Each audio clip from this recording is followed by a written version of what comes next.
Mardi matin, on a bien vu quand même le vrai visage de l'État bourgeois avec ses flics, avec ses politiques racistes, quand ils sont venus déloger les 450 mineurs isolés qui occupaient la Gaîté Lyrique depuis plus de 3 mois. Il ou elle, on ne sait pas véritablement, est jeune, surexcité, probablement fier de ce petit moment de gloire derrière un micro. Il croyait, ou elle, croyait livrer une grande analyse politique.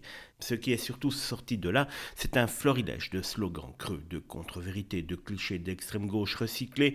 Pour la énième fois, à l'écouter, tout est de la faute de l'État bourgeois, des flics racistes, des politiques de droite et bien sûr d'Anne Hidalgo. On croirait presque à un sketch, mais non. Lui, il était sérieux. Il enchaîne les accusations, la mairie, l'État, l'armée, le Frontex, le patronat, tous coupables, peut-être même les extraterrestres. De quoi? D'avoir osé mettre fin à une occupation illégale, menée par 450 mineurs isolés dans un lieu culturel parisien. Parce qu'évidemment, pour lui, faire respecter la loi, c'est la violence de l'État.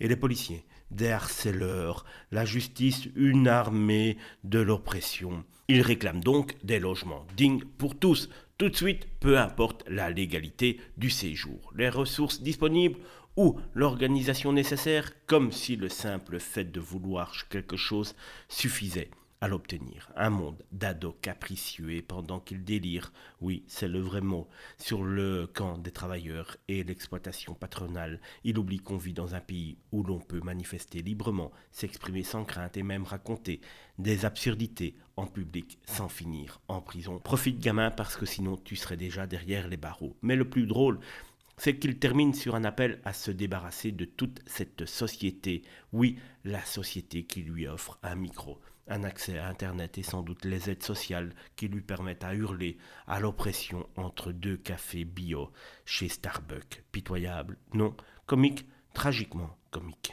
Il faut exiger un logement digne et une solution pérenne qui soit à l'abri des flics qui viennent les harceler nuit et jour parce qu'ils dorment à la rue sinon. Et ça, ils avaient raison de le demander, d'autant plus que des moyens, il y en a. Il y a des logements vides et puis il y a des milliards pour l'armée, il y a des milliards pour Frontex qui fait en plus la chasse aux migrants aux frontières européennes et puis il y a aussi des milliards pour le patronat.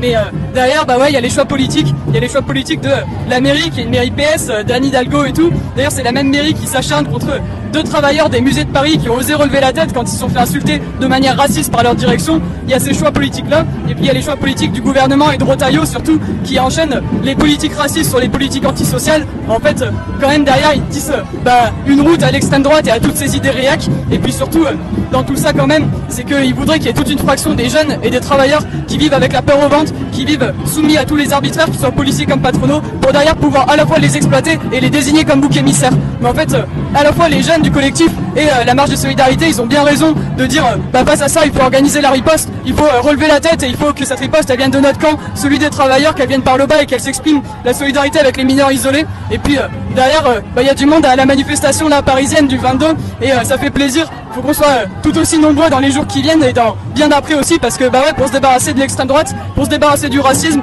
il faut aussi pouvoir se débarrasser de toute cette société, de ses oppressions et de son exploitation.